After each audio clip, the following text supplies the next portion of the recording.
guys, it's your girl Che coming at you with another video. I figured that my gosh, my car is a mess. I just ate one of those salted pretzels and the salt is all over. I always wonder if like I stand up and I got friggin' salt all over my ass. That'd be a lovely look. Now look at her. She's a salty ass, you know. But anyway, I wanted to come into my car because I have construction going on all around the building and it's louder in my room, and when I have a fan on it interferes with the noise. So I figured I'd come out to my car because this video, and it's for Matt. I mean, Matt came to me the day after his funeral in a dream, a visitation dream. And he deserves all the honor and credit for this because I don't know how he did this, but and I blocked all my doors. Like I've said in previous videos, I do not seek mediums. I will not seek out psychics, none of that. I think it's all demonic. So I've opened none of those doors. This was purely, you know, when I found out he had passed, I mean, I remember just dropping my phone and dropping to my knees. And it almost for a second, you know, you're in such shock. And I just remember, like, I didn't cry yet. I just dropped. And I just remember holding my heart, thinking like, that didn't happen. This didn't happen. You know, but I don't want to put myself back in that headspace right now. I'm going to try to stick to just Matthew's dream. So his funeral was September 8th. And my dream where he visited me was September 9th. He came to me within 24 hours. And that's why I believe it was purely a visitation, because you know, it even quotes in the Bible that, you know, there's that portal. Sometimes people have that portal, you know, that little window opening that they have before they go where they go for eternity. And sometimes, you know, people are able to receive these visitation dreams or have dreams of their loved ones. And most of the time, if that person is on their way to heaven, it's usually a nice dream. They usually let you know, like where they are. Like for instance, my sister passed away when I was 16. She was only 15 years old. She was in a car accident. I remember I had a dream of her, and this happened in 2005. And I can still remember it just as vividly. She was on our couch in our living room. And I remember it was so short, but to the point. I just remember telling her, Erin, like, no, like, don't leave, like, stay. Why are you leaving? You know? And she's ignoring me, you know? Like, she's just like, it almost looked like she was looking around, like, in awe, you know? And I finally got her attention, you know? I'm like, Erin, I'm like, please stay, you know? Like, why do you have to go? Please stay on Earth, you know? She's my only sister. I had a half brother who was older. He also passed away, but I haven't had a single dream of him. So, but anyway, and Erin just turns at me. My sister turns at me and she goes, I don't want to stay, Che. She said, it's beautiful here. I don't want to stay here anymore. I want to go there. And I woke up. That's all she said. It's beautiful up there. She wants to stay. She doesn't want to come back. So this one that I had about Matthew was not a dream. Matthew came to me. There was one thing that was missing in my entire life. There's one thing I looked forward to the most my entire life. And I think every little girl, from the time us girls are little, we picture our wedding day. We picture that, you know, us, not with like a grunge makeup look, you know, beanie, but like, you know, having that elegant hair with that pure looking, beautiful face and a beautiful white dress. And, you know, your man in a brand new, you know, suit, tux, hair done. like we started planning that, you know, like, well, do we want like purple lights or red lights, or, you know, you get that, you start planning before it actually happens. You know, it's an automatic thought process. It just happens. I actually keep his card up on my speedometer. And this is actually the shirt that he was wearing when he came and to visit me in my dream, which is kind of weird. I remember a teal button-up shirt, but it's a dress shirt. So he looked so nice. Wasn't he so handsome? I mean, it kills me to look at stuff like that, because there are so many young people in this world struggling with addiction. And, you know, he had 2 years clean, 2 years clean and beautiful as ever. And all it took was one use. One time he decided to use again. And I got the phone call the next morning that they found him on his bedroom floor, and he had passed away through the night. So let me get to this dream. So as I kind of gave like a little backwards, a little insight to why this meant so much to me. I had been thinking about, I didn't go to high school with Matt, so I always thought like, wow, our first dance like is literally gonna be like our first dance, and that'll be so awesome, like, because it'll be in front of everybody, you know, at the wedding. Like, everybody will watch us have our first dance. And I don't know why, but that's always something I looked forward to, like almost more than walking down the aisle. I wanted my first dance with him, like, just to, like, we both struggled with addiction. I've been clean for 3 years now, but just to have that dance in front of everybody, you know, with me holding him and him holding me, looking each other in the eyes and saying, you know, like, we did it. We did it, babe. We did it. You know, like, look at where we're at now. Money saved, a place to live, sobriety for 3 years. If not, it would have been longer by then. Like, look at how far we've come after being homeless in the first 8 months we met. You know, it's crazy what sobriety can do. Let me put this on another clip because my camera, for some reason, it overheats all the time. So give me 1 second. Okay. So now to Matt's dream. I just wanted to give you that insight of why this meant so much to me. So his funeral was the 8th, September 9th.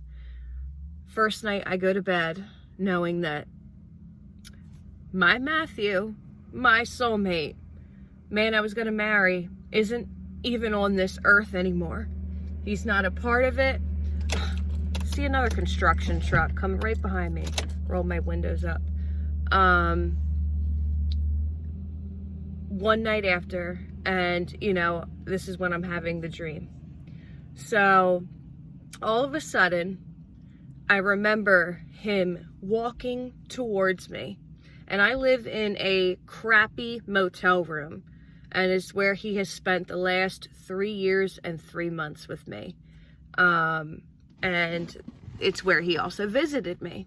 All I see is he comes from a distance, but all of a sudden he's like, you know, right in front of me, and he starts walking towards me, and he is dressed to the nines. He had a suit on, a full suit.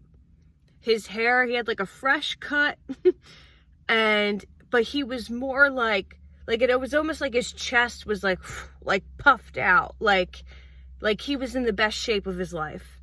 And I also had read that in the Bible previously, you know, when you get to heaven, you know, if you believe in that, that you are in the best shape of your life. You know, like, if you're 92 years old, you're not going to be struggling, you know, walking around up there with a cane. You will become youthful again, in the best shape of your life that you've ever been. And I could feel it in him. Like, his chest looked a little bit broader, and he just walked right to me, like the man I thought I was going to see at the end of the aisle. And he puts his hand out and he goes like this, just lays his hand out as for me to take his hand.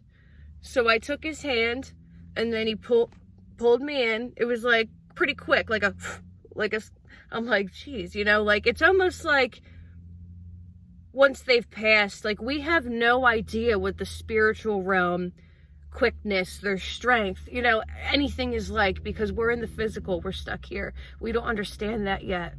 But he pulled me in real quick, and then we held hands, and we started to dance. I don't know why. There was no music playing at all. Nothing to like cue the dance. I'm trying not to get emotional here. But there was nothing to like start the dance. It was just, he just took me in and just started dancing with me. And it wasn't like a high school dance with my arms up and, you know, his around my back. It was like it was old fashioned to me, like your first dance at a wedding typically is. So all I remember is just holding him, you know, and we were going back and forth, but we were going in a circle, just rocking. And like I said, no song, but there was no music needed because we had a conversation. And I said to him, Matt, I said, babe, you overdosed. How are you doing this? Like, how are you here right now? How is this happening? I said, I promise you died. Like, you overdosed, you know? And his specific quote for quote words during this short, probably was a 5-minute visitation, if that, you know? We think it's so much longer, but it's really not, you know? And he said to me, I wish I had my dream journal because it's written quote for quote, but I remember. He said to me, Chaley, he said, a little bit of white powder can't kill me. I'm alive, and I always will be. Please, don't ever think that way. I am alive, Che. I'm alive, and I always will be. Please don't think like that. And then I remember after he said that, I looked at him like, okay. You know, like I just took his word for it. Like, okay. And I remember I put my head and my like nose, like I put my head nuzzled in his neck as we like finished the dance. So I was like in his crease area and I could smell his skin again. I could smell his hair. And we always used to make jokes with each other about, this is a little inappropriate, but you know how boys and girls, they give off like pheromones, you know, that cause them to be sexually aroused, you know?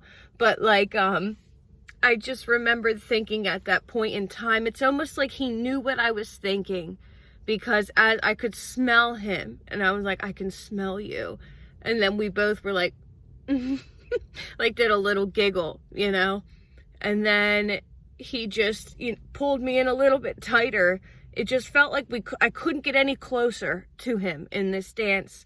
And we just finished dancing in a circle. And all I remember saying was, you know, I love you. I love you. I love you. Like, I couldn't think of anything else to say. I just kept saying, I love you, after he told me I'm alive and I will never die and I will always be alive. The dance, now this is where I think the visitation slowly faded. It was my alarm clock going off, but in my dream, it was a bell. Like it was a bell to go to class. Like I literally thought that in my dream, my alarm clock was dinging and it was a bell like, oh, I gotta go, babe, you know? So I said to him, I was like, I gotta go, babe. I gotta get to class. And he's like, no, you don't. He's like, you can stay, you know, and, you know, going back to his old goofy self. And I'm like, no, I have to go, babe. I have to go. And all of a sudden, we just morphed back into my old bedroom at my parents' house. which is odd because that's the room that I was living in when my sister passed away. So I don't know if there's any type of correlation. I haven't been able to figure that out. Let me pause this again because it's overheating again. Okay, so we like morphed back into my bedroom. And I just kept telling him, I gotta go, babe, I gotta go. And I remember, like, you know, when it's a play wrestle. We weren't really wrestling each other, but we were like play wrestling. And I just remember us both, like, we both fell over onto my bed and we just looked at each other. And it wasn't even like, oh, like people might think, oh, wow, you fell on a bed. So funny.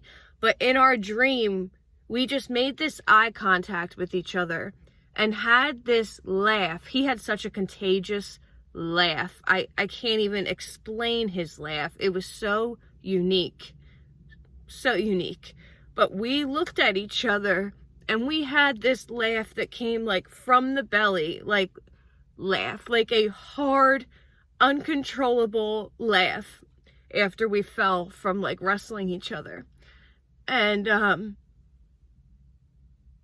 he was so happy, and so was I in that point in time. And I remember I walked out of the bedroom door like I was going to a class somewhere, and you know, I turned around and I wanted to say, you know, I love you, you know, bye. And he slowly just started to fade, and I just got that little, you know, that wave.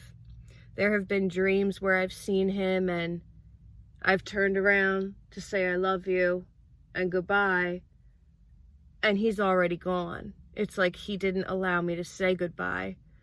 But in the first visitation that I ever had from him, I got to say, all right, babe, I got to go to class, you know, I love you, you know, and he was like, I love you too. And you know, what I take from that, when I woke up, I started bawling my eyes out, but not sad. It was tears of joy. And I literally said out loud, Matt, whatever you did, please do that again. You know, please do that again. I got to be with you, and you're not here on earth. I got to be with you in the spirit realm. I got to feel you. I got to hold you. I got to talk to you.